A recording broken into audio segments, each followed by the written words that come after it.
الحمد لله نحمده ونستعينه ونستغفره ونعوذ بالله من شرور أنفسنا ومن سيئات أعمالنا من يهده الله فلا مضل له ومن يضلل فلا هادي له ونشهد أن لا إله إلا الله وحده لا شريك له وأشهد أن سيدنا وحبيبنا مولانا محمدا عبده ورسوله الذي أرسله بالحق بشيرا ونذيرا وداعيا إلى الله بإذنه وسراجا منيرا فقد قال الله تعالى في كلامه المجيد وبرهانه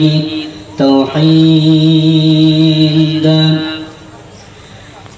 أعوذ بالله من الشيطان الرجيم بسم الله الرحمن الرحيم لقد كان لكم في رسول الله أسوة حسنة صدقت يا ربنا وقال الله تعالى مخبرا وآمرا إن الله وملائكته يصلون على النبي يا أيها الذين آمنوا صلوا عليه وسلموا تسليما নামাজে আমরা যে দুরূদ ইব্রাহিম পাঠ করি আমরা যারা জানি উচ্চ কণ্ঠে আওয়াজ দিয়ে পড়ি اللهم صل على محمد وعلى آل محمد كما صليت على إبراهيم وعلى آل إبراهيم إنك حميد مجيد اللهم بارك على محمد وعلى آل محمد كما باركت على إبراهيم وعلى آل إبراهيم إنك حميد مجيد الحمد لله সম্মানিত আজকের এই মাহফিলের সভাপতি সাহেব মুআজ্জাজ মুকাররম উলামায়ে কিরাম সামনে উপবিষ্ট মুরব্বিয়ানে আযম পিতৃ সমতুল্য আব্বাজানেরা সমবয়সী তরুণ যুবক ভাইয়েরা পর্দার আড়ালে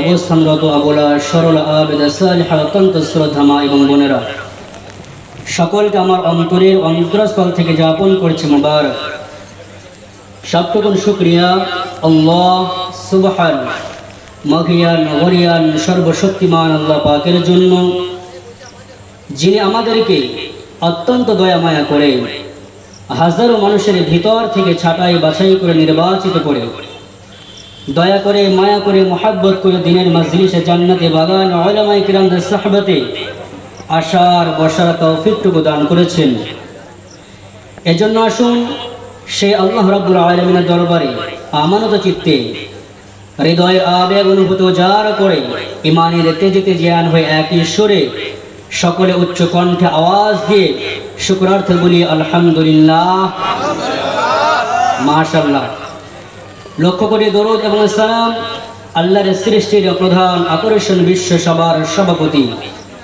শামসুল হিদায়াত বদরুদ্দুজা সৈয়দুস সাকলাইন ইমামুল মুরসালিন খাতামান নবিয়্যিন ওয়াল মুরসালিন, আফতাব নবুওয়াত, শাহেনশাহ রিসালাত, সুলতান মদিনা হযরত আকরাম সাল্লাল্লাহু আলাইহি ওয়াসাল্লামের উপর। সম্মানিত হাজরিন, যতক্ষণ আলোচনা করব, যখন হ্যাঁ বলেন হ্যাঁ বলবেন, যখন না বলেন না বলবেন, যেটা বলবো আপনারা উত্তর দেবেন ইনশাআল্লাহ। এখানে আমরা আসি নাই, আমাদেরকে আসার সুযোগ করে দিয়েছেন কে বলেন তো? আমাদেরকে আসার সুযোগ করে দিয়েছেন আল্লাহ। কারণ নেক আমল করাটা শক্তির বলে হয় না, নিজের ইচ্ছার বলে হয় না। আল্লাহ রাব্বুল আলামিন যাকে পছন্দ করেন তাকে দিয়ে নেক এবং আমল করার তৌফিক দান করেন। তো যে আল্লাহ রাব্বুল আলামিন আমাদেরকে সকল প্রকার সকল কাজ থেকে ফারেগ করে এই জলসার মাহফিলে উত্তম মাসে, ফজিলতপূর্ণ মাসে, আশুরার দিনে এই জায়গাতে আসার তৌফিক দিলেন, এজন্য আরেকবার উচ্চ কণ্ঠে আওয়াজ দিয়ে বলি আলহামদুলিল্লাহ। সম্মানিত হাজরিন, ভূমিকা ছাড়া সরাসরি আমি আমার তেলাওয়াতকৃত আয়াতের মতো আসতে চাই। সকলে আমার সঙ্গে জবান খুলে পড়েন, আউযু বিল্লাহি মিনাশ শাইতানির রাজীম, বিসমিল্লাহির রহমানির রহিম, লাকাদ কানা লাকুম ফি রাসূলিল্লাহি উসওয়াতুন হাসানাহ, সাদাকাল্লাহুল আযীম ওয়া সাদাকা রাসূলুহুন নবিয়্যুল কারীম ওয়া নাহনু আলা যালিকা মিনাশ শাহিদিন ওয়াশ শাকিরিন।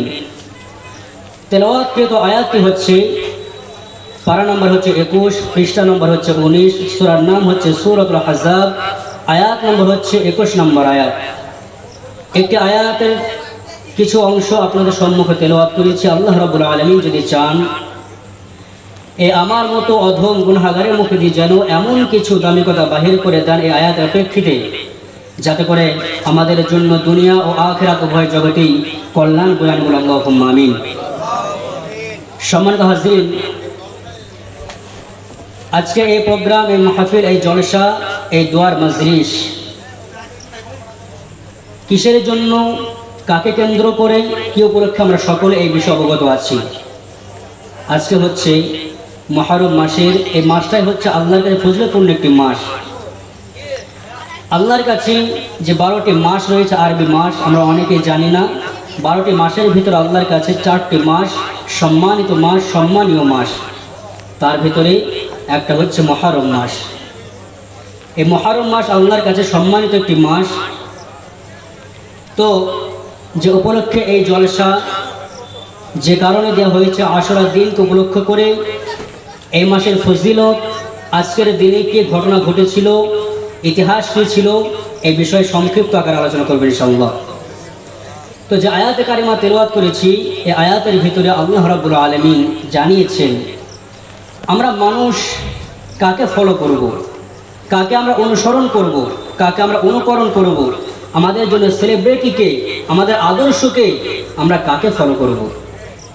বর্তমান সমাজে যারা যুবকরা আছে, ম্যাক্সিমাম যুবক ভাইয়েরা, বেশিরভাগ যুবক ভাইয়েরা, বেশিরভাগ মানুষ, আমরা দুনিয়াতে যারা সেলিব্রিটি রয়েছে তাদেরকে আমরা ফলো করি, তাদেরকে অনুসরণ করি, তাদের মতো করে জীবনটাকে পরিচালনা করার চেষ্টা করি, জীবনটাকে চালাই।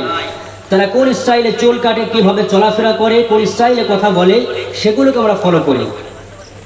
তারা কি পোশাক পরিধান করে, সেগুলোকে আমরা ফলো করি। কিন্তু আল্লাহ রাব্বুল আলামিন যাকে আদর্শ হিসাবে গ্রহণ করতে বলেছেন, অ্যাকসেপ্ট করতে বলেছেন, যাকে আদর্শ হিসাবে মেনে নিতে বলেছেন, যাকে ফলো করতে বলেছেন, যাকে অনুসরণ অনুকরণ করতে বলেছেন, তাকে আমরা আদর্শ হিসাবে গ্রহণ করতে চাই না। সেইভাবে সেই নবীকে, সেই রসুলকে আমরা ফলো করতে পারি না, তিনাকে অনুসরণ অনুকরণ করতে পারি না। আজকে আমরা যারা ক্রিকেট ভক্ত রয়েছি, যারা ক্রিকেট প্রেমী রয়েছি, আমরা খেলোয়াড়দেরকে ফলো করি। তারা কিভাবে চলাফেরা করে, কোন পোশাক পরিধান করে, কোন স্টাইলে চুল কাটে, সেগুলোকে আমরা ফলো করি। কিন্তু আমাদের জন্য আদর্শ কে?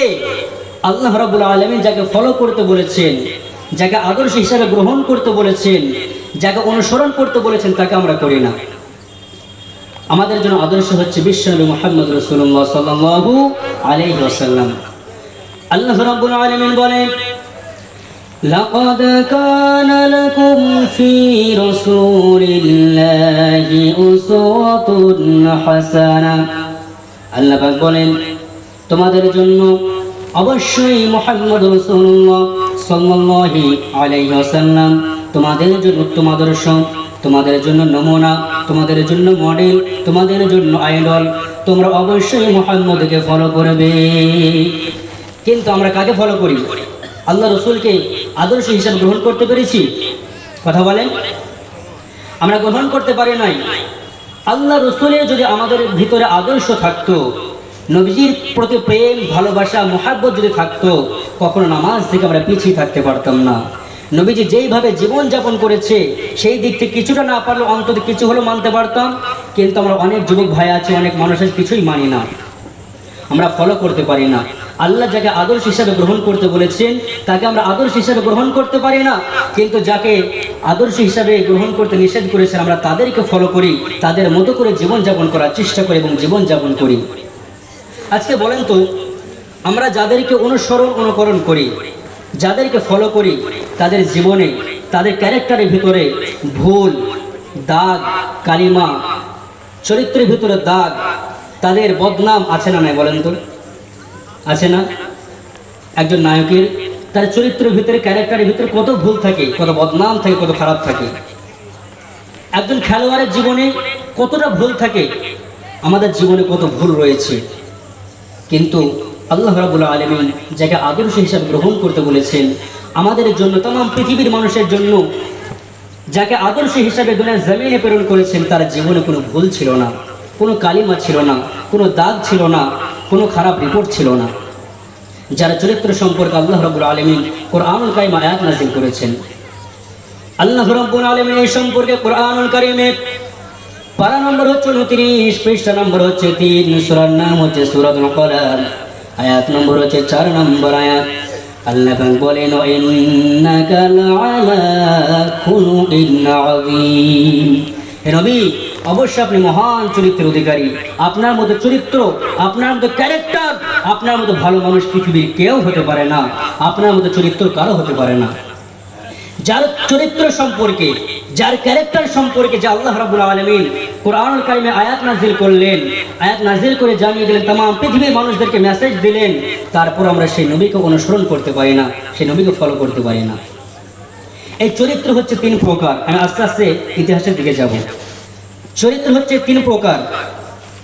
একটাকে বলা হয় হাসান, আর একটাকে বলা হয় আহসান, আর একটাকে বলা হয় খুলুক আযীম। হাসান চরিত্র কাকে বলা হয়? হাসান তাকে বলা হয়, কেউ আপনাকে গালি দিল, আপনি উল্টা গালি দিলেন, এটা হচ্ছে এক প্রকার চরিত্র, এক প্রকার ব্যবহার, এক প্রকার আখলাক। আহসান কাকে বলা হয়? আপনাকে কেউ গালি দিল, আপনি চুপ থাকলেন, সাইলেন্স হয়ে গেলেন, নীরব থাকলেন, তাকে কিছুই বললেন না, উল্টা জবাব দিলেন না, প্রহার করলেন না, এটা হচ্ছে আরেক প্রকার চরিত্র। খুলুক আযীম যেটা বলা হয় মহান চরিত্র অধিকারী, যেই চরিত্র শুধুমাত্র বিশ্ব নবীর মধ্যে ছিল। কেউ আপনাকে গালি দিল, কিন্তু আপনি উল্টা এত মধুর ব্যবহার করলেন, এত সুন্দর আচরণ করলেন, যে তার খারাপ চরিত্র আপনার ব্যবহারে খুশি হয়ে ভালো হয়ে গেছে। সুবহানাল্লাহ। এই চরিত্র আমাদের মধ্যে খুব বেশি আছে, তাই না? আছে কি? আপনি আমাকে গালি দেন, দেখেন আমি স্থির থাকতে পারবো না।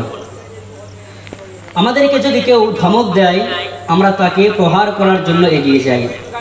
কেউ যদি একটা থাপ্পড় মারে, কি করে তাকে মার্ডার করা যায়, এমন মানুষ রয়েছে, এমন পরিকল্পনা করে কি করে তাকে দুনিয়া থেকে চিরতরে বিদায় করে দেওয়া যায়, এরকম চিন্তা ভাবনাও করে বসে। তাহলে আমরা কি সেই নবীর আদর্শিত হতে পেরেছি? সেই নবীর আদর্শে আমাদের জীবনে লালন করতে পেরেছি? বলেন, কখনো পারি নাই। কিন্তু খুলুক আযীম চরিত্রের অধিকারী একমাত্র নবীজি ছিলেন। এজন্য আল্লাহ পাক বললেন, ওয়া ইন্নাকা লাআলা খুলুকিন আযীম।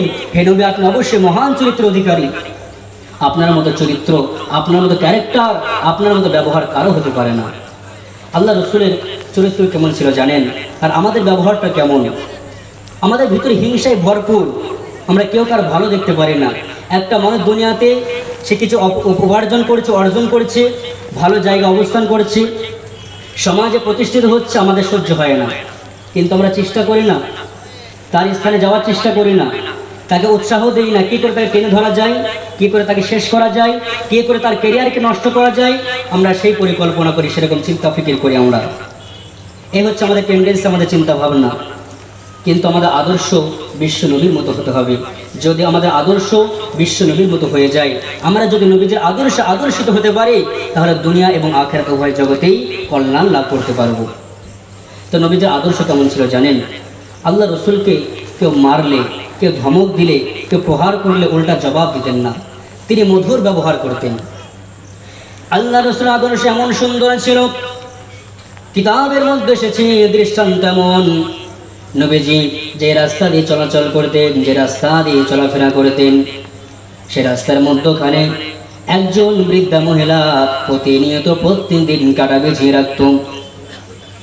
কিন্তু নবীজি কখনো তার জন্য বদদোয়া করতেন না, গালি দিতেন না, ধমক দিতেন না, নবীজি কিছুই বলতেন না।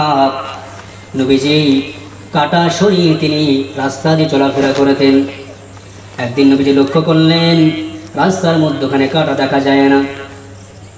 এইরকম ভাবে নবীজি তিনটা দিন লক্ষ্য করলেন, যদি আমাদেরকে কোনো মানুষ প্রহার করে, আমাকে আক্রমণ করার জন্য চেষ্টা করে, আমাকে আঘাত করতো, কষ্ট দিত, কিন্তু এখন দেয় না, এমন যদি সিচুয়েশন তৈরি হয়, আমরা আনন্দাত্মকরা হয়ে যাই, আমরা খুশি হয়ে যাই, খুশিতে আলহামদুলিল্লাহ পড়ে বসি। কিন্তু নবীজি যখন লক্ষ্য করলেন বৃদ্ধা মহিলা কাটা বিছায় না, নবীজি আফসোস করতেছেন, আরে না জানি মহিলাটার কি হয়ে গেল, সে কি অসুস্থ হয়ে গেল নাকি সে মারা গেল।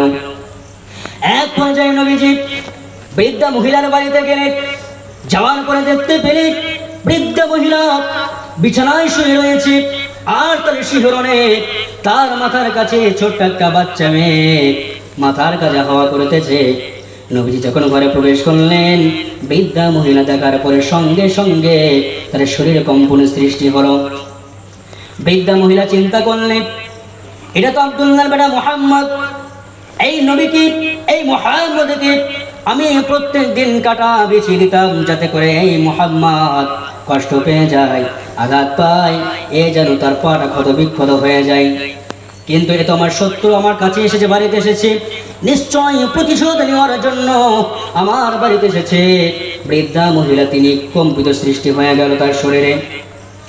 নবীজি বললেন, ও মা, আমাকে দেখে তুমি ভয় পেও না। আল্লাহ রসুলের ব্যবহারটা কত সুন্দর দেখেন।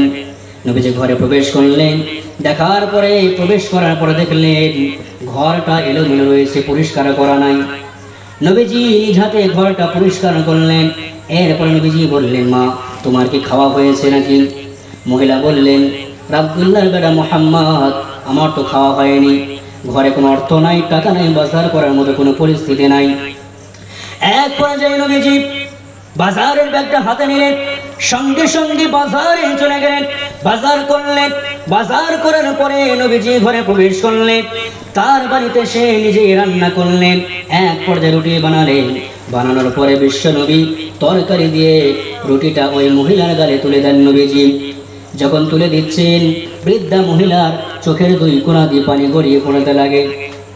বৃদ্ধা মহিলা কান্না করার বলে, যাদের জন্য উতবা সাইবা আবু জেহেল যাদের পরিকল্পনায় পড়ে, যাদের চক্রান্ত পড়ে, যাদের কথা শুনে আমি আব্দুল্লাহর বেটা মুহাম্মদকে কষ্ট দিয়েছি, যাদের কথা শুনে আমি আঘাত করেছি, কষ্ট দিয়েছি, এই 3টা দিন অসুস্থ ছিলাম, তারা কেউ তোমাকে দেখতে আসলো না, কেউ আমার খোঁজ খবর নিল না। কিন্তু যে মুহাম্মদকে এত কষ্ট দিয়েছি, আঘাত করেছি, এত কষ্ট দিয়েছি, সেই আব্দুল্লাহর বেটা মুহাম্মদ আমার বাড়িতে সে আমার বাজার করে দিয়ে আমাকে খাইয়ে দিচ্ছে। বলি সুবহানাল্লাহ। বৃদ্ধা মহিলা কান্না করে, চোখের পানি ছেড়ে কান্না করে, আর বলে, রে মুহাম্মদ, আব্দুল্লাহর বেটা মুহাম্মদ, জীবনে অনেক ভুল করেছি, অনেক অন্যায় করেছি, আমার ভুল হয়ে গেছে, আমি বুঝতে পারি নাই, আমাকে আপনি ক্ষমা করে দেন, আর এক্ষুনি আমাকে দিনের কলেমা পড়িয়ে মুসলমান বানিয়ে নেন। সঙ্গে সঙ্গে মহিলা বিশ্বনবীর হাতে হাত রেখে কলেমা পড়ে মুসলমান হয়ে গেলেন। তিনি পড়ে নিলেন, লা ইলাহা ইল্লাল্লাহু মুহাম্মাদুর রাসূলুল্লাহ সাল্লাল্লাহু আলাইহি ওয়াসাল্লাম। তাহলে এই হচ্ছে নবীজির আদর্শ, এরকম ব্যবহার তিনি ছিলেন। যার আদর্শে খুশি হয়ে যে একজন কাফের, বেঈমান, মুশরিক একজন বেদাঈন, একজন অমুসলিম ব্যবহারে খুশি হয়ে ইসলামকে গ্রহণ করতে বাধ্য হয়ে গেছে। কিন্তু আজকে আমাদের ব্যবহার এমন খারাপ, আমাদের আদর্শ এমন খারাপ, আমাদের ভাষার ল্যাঙ্গুয়েজ এত খারাপ, আমাদের ব্যবহার দেখে, আমাদের কালচার দেখে, আমাদের আচরণ দেখে একজন ব্যক্তি দূরে সরে যায়। এজন্য আমরা চেষ্টা করব ইনশাআল্লাহ। আল্লাহ রসুল মতো হওয়া সম্ভব নয়, কিন্তু চেষ্টা তো করতে পারবো, করবো ইনশাআল্লাহ। ইনশাআল্লাহ